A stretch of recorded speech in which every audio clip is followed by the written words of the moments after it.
Welcome back to the Christianity and Business Podcast, an initiative of the Archie W. Dunham College of Business at Houston Baptist University. I'm your host, Darren Shear, and this is the show that helps Christian business leaders to integrate biblical values into business.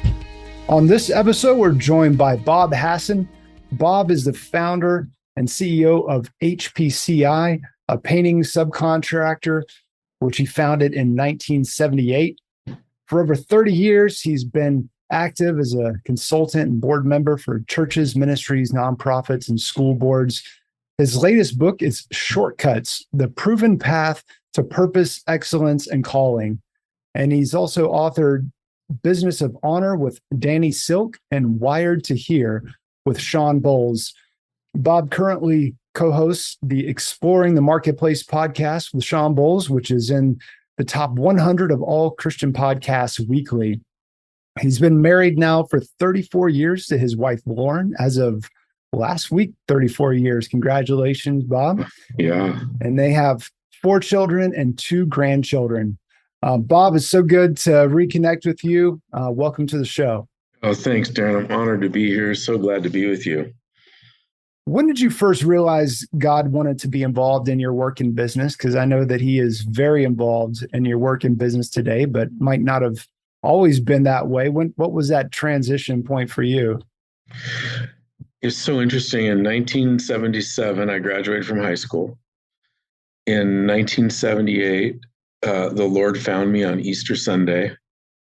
And somewhere after that, I stopped going to college and started a small painting business in the back of my 64 Volkswagen Bug. And I had surfboard racks on the top that I could put a ladder on, and put some paint in the back, and drove around and painted people's bathrooms and houses, and so kind of the confluence of events with finding the Lord and then starting a business, it all blended into one, and I, as a young person, recognized in the Gospels that, Jesus sent his disciples out 2 by 2. And, as I was working alone, I thought, this isn't very fun. If Jesus sent people out 2 by 2, I think I'm going to find somebody to work with me. And I did. And I'm painting this picture right now to say that I never compartmentalize my faith and my business. It all was one. It all happened around the same time. And, I recognized at a young age that if I was going to follow Jesus, I was going to follow him with, my entire life, my family, and that I didn't have yet, and my church life and my little business life. Wow, that's really insightful about the 2 by 2, because I think a lot of times the counsel regarding partnerships, I think people immediately kind of go to the negative side of that, and don't be unequally yoked with somebody that's going in a different direction than you are spiritually, or even just with their vision for the company. Can create a lot of tension. Not that I'm sure there wasn't tension with you and your business partner, but how did you navigate any of those challenges in a partnership? Is it still structured like that, or? Oh, no. This was I brought a young man. I was 19, and I brought a young man on who was going to college and said, "Hey, do you want to be my partner?" And I'd led him to the Lord. "Do you want to be my partner?" And he said, "No, why would I want to be I'm going to college. Why would I want to be a painter?" And so, the 2 by 2 thing ended up like I would hire somebody to work with me. And then, as I got busier, I needed another crew. So I would hire 2 other people and to go out this 2 by 2 type thing. And this young man that I'm talking about stayed with me, working with me for almost 20 years. And then he moved on to a different to a different industry. Yeah. Wow. So you really this was intuitive for you, that God just wanted to be involved in your business from day one. You didn't feel like you needed to go off and go to seminary or something like that and start planting churches to actually do something for God. You really sense you could do that right there in the business world. I realized being an employer that you ended up having an amount of authority over people, because what you're doing is you're providing them a paycheck, you're raising them a quality of life.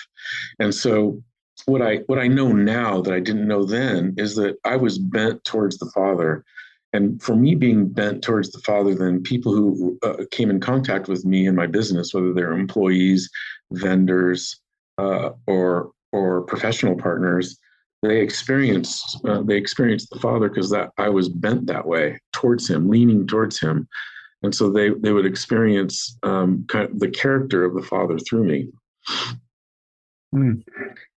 And can you give us kind of an idea of the scope of your company? Because this is not kind of your small kind of local painting company, but you're one of probably the largest, or if not one of the largest commercial painting companies in the country, right?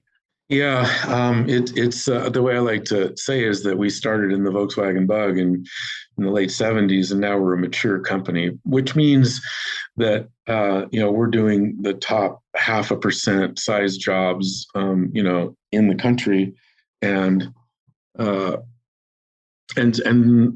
we primarily are on the West Coast, but our biggest job to date, and probably the thing that I'm most proud of, is we painted the LA Rams' new SoFi Stadium that everybody saw in the Super Bowl last year.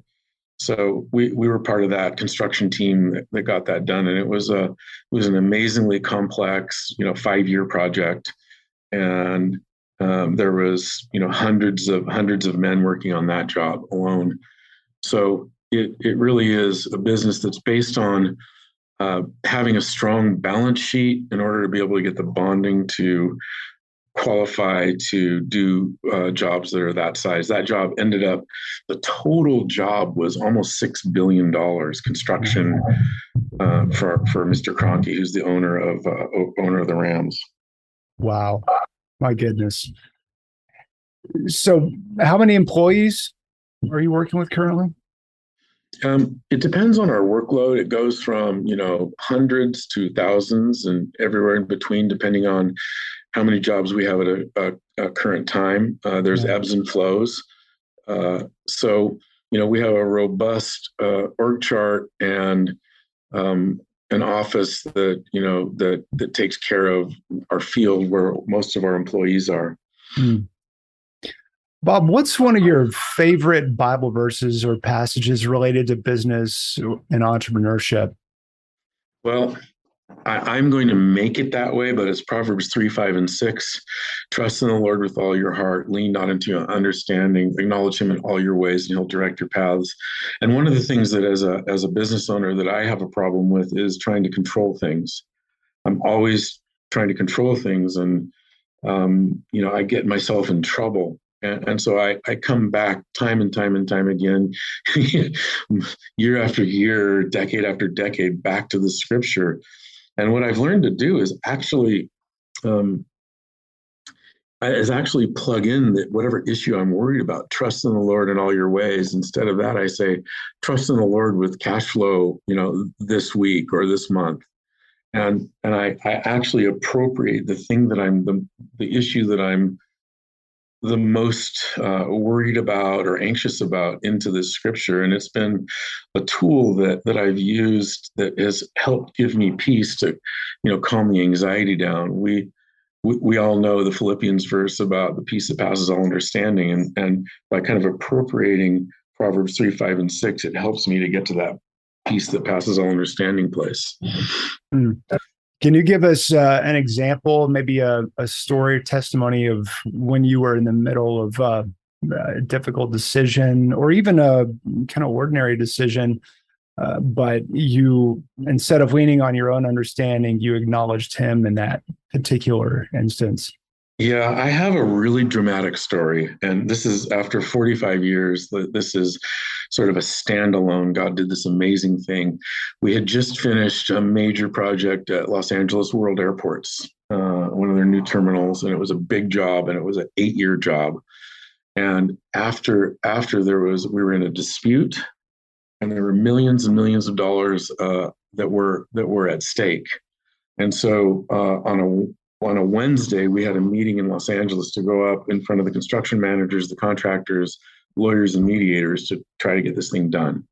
The reason I know it was a Wednesday is because on Tuesday night we had a Bible study at our house, and I was super preoccupied. And my wife came in and said, "What are you leading the Bible study on tonight?" And I said, "What?" I just got home from work. I'm preoccupied, and she just smiled and left. And so, okay, now I have to find a topic. So I played Bible roulette and ended up in Chronicles and the story of when Jehoshaphat was being attacked by the armies, and he essentially didn't know what to do. So he marshaled his army and sent the worship team out first to sing instead of the army. And what happened is these attacking forces, they got confused and they attacked each other. And then, the end of the story is that the Israelites went down and got all the plunder from these armies. So as I thought about that, the Lord just said to me, rather than drive up with your team, I want you to meet them halfway, and I want you to worship me, for an hour and a half. So I got in the car at 4 a.m, drove up and met my team halfway there. And as I was worshiping the Lord, he said to me, "When you get into this meeting, you are not to talk." And which I am the founder of this company. I am really, everyone in this company are detail people. And I'm the one who negotiates, mediates. And I was like, "Lord, that's not going to work. It's just not going to work." Because normally in a mediation like this, you sit and you lay out your case for the first half an hour. So when I picked up my team, who are all believers, we got in the car and they started meeting prep. And I said, "Hey," and I told them the story I just told you. So I'm not going to talk. And they started arguing like, "That's not going to work. There's no way we can be successful." Well, sure enough, we got into this meeting and there was, I don't know, 30 people there in this meeting around this big conference room table. And when we sat down, a man from the construction manager who I did not know said, "I want to know the details of this." And so for 2 hours, my team went back and forth with their team and talking about details. And then this man said, he was done. He said, "Bob, come with me." And we left the meeting. We walked back to his office, and he had a computer in front of him, and then he had a calculator to the side of him, and I was sitting in front of him.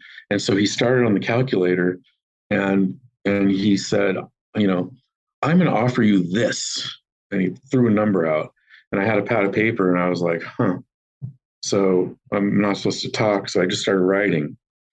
And out of the corner of his eye, he saw me writing. And then out of the corner of my eye, I saw him go back to the calculator and start with the calculator again. And he said to me, "This is my final offer." And he raised the number. And so, being the good Jewish businessman that I am, I said, "Well, if it worked once, I might as well write again." And I who knows? I might have been writing in tongues. I don't know what I was writing. But he looked at me again, and he went back to his calculator, and he said, "This is my final offer." And he looked at me, and it was more money than we thought we were going to come out. So I just put my hand out and shook his hand, and he said, "Come with me." So we went back to our teams, and he said, "Okay, we got the deal done. You guys do this, this, and this, and get them paid. And I need you guys out of here because I have another meeting." And so we walked out, and I was like, "Oh my gosh, what just happened?" Well, what happened is I didn't say a word. And it's a really cool business story about trusting in God. lean not into your own understanding. But once I got back with my team celebrated, once I got back to my car and I was alone, the Lord said to me, Bob, that's a really cool business story, but I've gifted you with the ability to mediate, to negotiate, to understand people, to have discernment, to have instinct and intuition. But I just want you to know what I can do in spite of your gift. Mm. And it was so heartwarming to me that the Lord saw me like that, used a practical situation that was really a high stakes situation to show me, like, this is how I've created you, dude, I'm in control. And it was just the most, I just felt so safe, from the Lord. Yeah. Wow. I love that story. So, do you think that he thought you were angry, or like what? Like you're this entire meeting, you're not saying a word. Was it just because I know, like in negotiations, when one is silent, the other person feels like they have to do all the talking. They have to kind of fill the empty space. And mm-hmm. So, even from just it doesn't exactly, in some sense, it defies logic, right? But on the other hand, it's kind of a winning strategy to not always have to like come out and defend your position, right? I think in the natural, you're right. That is a winning strategy to not negotiate against yourself. Yeah. Which I've learned over the years. I've learned that tactic, but this wasn't I think, in hindsight, I think he was in a hurry. I think he wanted to get this thing done. And so I think he thought I was thoughtful because I was spending time writing, trying to figure this thing out. I never did. No, I never saw him again. They flew him just in. He was a closer. They flew him just in to try to close this job out for not only us, but other subcontractors. Oh man, I love that story. Well, I know you have at least a lot of other stories that you could share. Maybe another one for us on when you acknowledged him in all of your ways in a particular business dealing. Let me think. I think, so let's talk about failure. In my business, we're putting out estimates all the time in order to win work. And if we're having a good year, we win 10% of our bids, which means we have a 90% fail rate. And so what I've had to do over the years is ask the Lord, listen, we're going after these jobs because we're in this industry and this is what we do. So give us the jobs, protect us, give us the jobs that will be good for us and protect us against things that are bad. And it's allowed me, as when we lose jobs, or just recently, we lost 3 major projects that we had a 98% win rate on our pipeline report. And we lost these 3 jobs that we were really banking on. And so when that kind of thing happens, this failure that comes through is you ask why. And I've learned that this is the Lord protecting me for whatever reason, that he has something better. And so it caused me and my team to, look at our pipeline report and, begin to cultivate relationships that we've had over the decades that, since everybody's been busy for so long, have kind of gone by the wayside. And I think dealing with failure in business is a very real thing. And, short of bankruptcy, I think every business, every service business, every professional business is going to deal with failure. And it's how we come back to the Lord, in these areas of failure that I think define us. And there's extraneous things like, for example, there's recession at the end of the 90s. We remember the recession in 2008, 9, and 10. And of course, we remember the pandemic that was a world health and economic upset. So there's been all this disruption, and those type of events are things that we can't control. Uh, we try to control our business to the best of our ability, but sometimes within the world, things happen that we have to come back to the Lord and say, hey, you're my partner in this, Lord. I need your help. I don't know how to get out of this. Direct my path. Hmm. Bob, what does it take to please God in business? You, I think a lot of the conversation around Christianity and business kind of revolves around the idea that work matters to God, that the work that you do in business matters to God. I'm more interested. I recognize that I'm more interested in knowing what are the specific practical ways that I can do business in such a way that is pleasing to God. You obviously shared kind of the general guidance of acknowledging Him in all of your ways and letting Him direct your paths. What else comes to mind in terms of what does it take to please God in business? I think character, and it reminds me of the scripture. Let your light shine before us, and so we are a people of character. We serve Jesus. We serve a loving Father, and so how do we set ourselves apart? And we set ourselves apart with character. And from an employee standpoint, what does that mean? Whether you're in an entry level position or whether you're in the C suites, how does your character shine before you? Well, you show up early, you stay late. When you complete a task, you ask your employer or your supervisor or your director, "Hey, listen, I'm finished with my work. Do you have anything else for me?"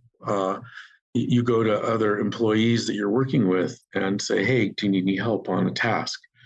Right there, that character is setting you up to be in the 1% of all people. We're in the midst of this phenomenon called the Great Resignation, where people have left the workforce.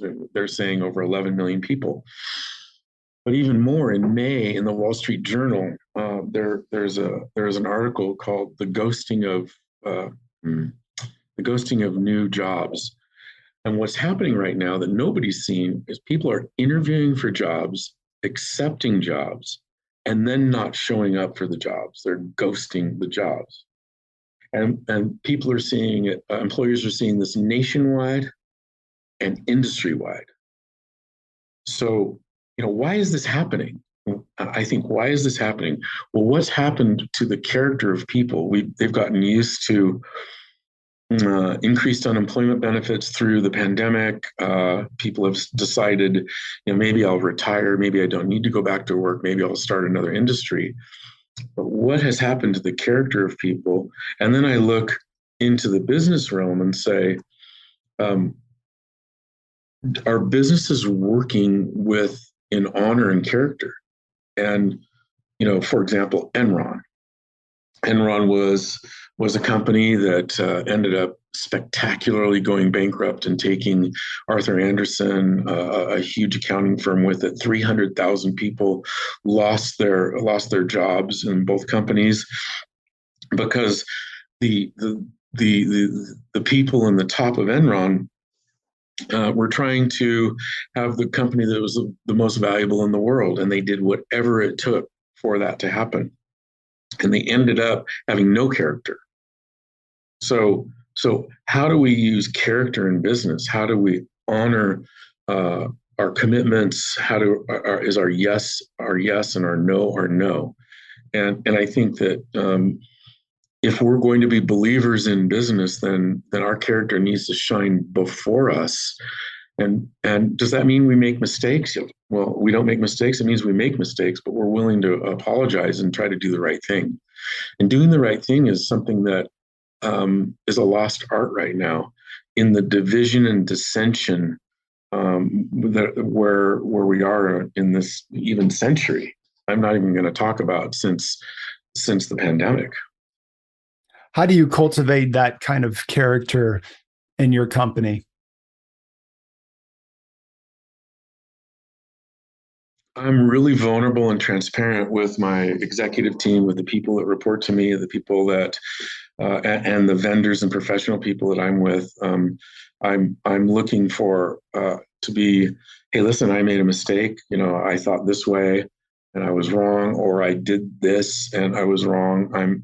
I'm looking to do the right thing by having my executive team that reports to me say, hey, Bob, that's not right. That is not what the values are. And we have a weekly operations meeting where we're around the table and we're discussing hard issues. And so what I've tried to do is create an environment and a culture here where everybody gets to show up powerfully. As a matter of fact, showing up powerfully is required at the table. I didn't hire you to be quiet. I didn't hire you not to talk to me about your opinions. So in order to have a culture like that, then it can't be based on fear. And 1 John 4:18, love can't coexist with fear because fear has to do with punishment. So if people are around the table and they're afraid to talk about their ideas or things that we've never done before, that they're going to get punished, they're not going to share. So we have a collaborative environment here where we're trying to get an end result through collaboration, not through one person's decision. Now, of course, in any organization, someone has to make the final decision. But my goal always is for it to be a collaborative decision, and that comes with vulnerability and transparency and the ability for people to tell me I'm wrong and me to tell other people, hey, look, I just don't think that's part of our company value system. Yeah. As both a practitioner and a thought leader, you're really at a key voice in the faith and work movement with the writing that you're doing, the podcasting that you're doing, and obviously running a extraordinarily successful business. What do you see as missing most from most conversations about Christianity and business? Aaron, I'd be interested to see what you think about that. I'll tell you what I think. I think it's the integration of our beliefs into our daily lives. I think people are compartmentalized. I remember years ago. This is how many years ago this was. I was in a men's group, and there was a guy who sold pagers. He was a pager salesman, and so that kind of dates what I'm talking about. And he was the number one pager salesman. And this is what he said to our group. He said, when I walk into the office, I hang my Christian hat on the door outside the office. And I go in there and I do whatever it takes. I climb over other people's backs. I do whatever it takes to be the number one salesman. I'm the number one salesman. And I remember sitting back thinking, that is everything that is, it's an antithesis to what the Lord's saying. He's saying, be at peace, be humble, be a peacemaker, work with others. And so that statement, set me up for, all these years later to watch and see believers who are in business who adopt that attitude. And so there's this compartmentalization between what happens on Sunday and what happens on Monday through Saturday. And I think that if believers in business could get rid of that compartmentalization, then honor and culture and all the different things that the Lord's calling us to do would flourish. What do you think the answer to that question is? Yeah, I think you're right. Just maybe to say it with a little bit differently, it's what you said before, acknowledging him in all of your ways, not just in your giving or in your Bible reading or in your church attendance, but in your accounting and your HR practices and your risk management and every aspect of your business. And I think it starts with what I really see as foundational principle for honoring God in business, and that's acknowledging that Jesus is on the receiving end of everything that you do in business. So in every conversation, every interaction, every transaction, Yeah. Jesus is on the receiving end. So it's not, you can't just, hang your Christian hat at the door, because you can, but even when you go into that meeting, guess who's looking right back at you? It's Jesus. Even if it's somebody that is not doing business in a way that's honoring to God, the way that you approach it doesn't mean that they are Jesus, but in some way, however you treat that person. If you've done it to the least of these, you've done it to me. If you haven't done it to the least of these, you haven't done it to me. And I don't think that's just talking about the poor. I mean, there's the up and out, there's the down and out, and everybody in between. And so I think that's the mindset shift that I think has to happen, is to recognize that the IRS agent that is reviewing your tax documents, Jesus, the person that you just hired at your company, Jesus, and then you can't compartmentalize anymore, right? Because he's everywhere. Like he is, and this is not just like, like kind of abstract woo-woo thinking that, God is everywhere, but God is everywhere. Like he is omnipresent. He is omniscient. He knows about everything. So when we conduct business in a way that is dishonoring to God, we're holding him up to public shame. Once again, like it talks about in Hebrews.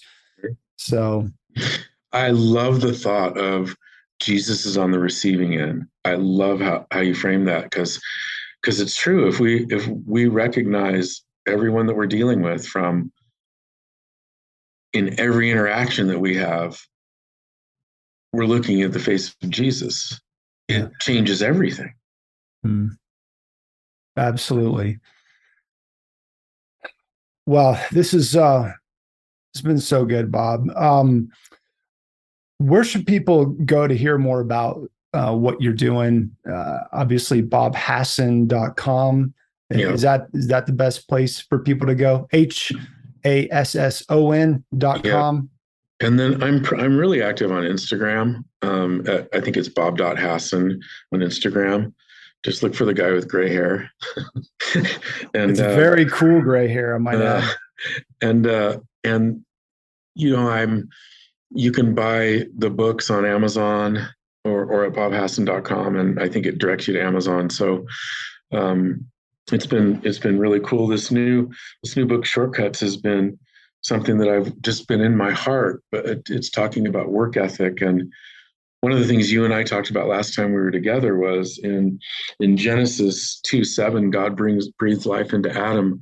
And then in verse 15, the very next thing he says to Adam is, go tend to the garden or go to work. And so, like, right from the beginning, here's work in God's culture, all the way to in John, where Jesus says, my Father and I are always working. So this is what I love about your Christianity in Business and your Theology in Business podcast, is taking the things of the Bible and making them practical for those of us who are in the business world or in the marketplace. That's right. So, Bob, thank you so much. Why don't you leave us with one parting piece of advice? Okay. Well, I am bullish on American believers. I am fortunate to be around younger believers who have this hope for a future and energy that I'm seeing in spite of what the world news is saying. I think that God's on the move. I think there's revival in the air. I think business is in a place to explode, and I think people who have supernatural strategies and ideas, God's going to breathe on. I think we're coming out of the pandemic and whatever inflation / recession that we're dealing with.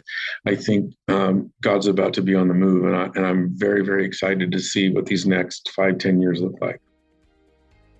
Same here. Bob, thanks for coming on to encourage us today. This has been powerful and always such a pleasure talking with you, brother. Thank you so much, Darren. I really, really enjoyed it. We hope you've enjoyed this episode, and if so, we would greatly appreciate it if you would leave us a quick rating and review for the Christianity in Business podcast on iTunes. You can get more information about HBU Center for Christianity in Business at christianityinbusiness.com. Thanks for listening, and remember to keep integrating biblical values into your business.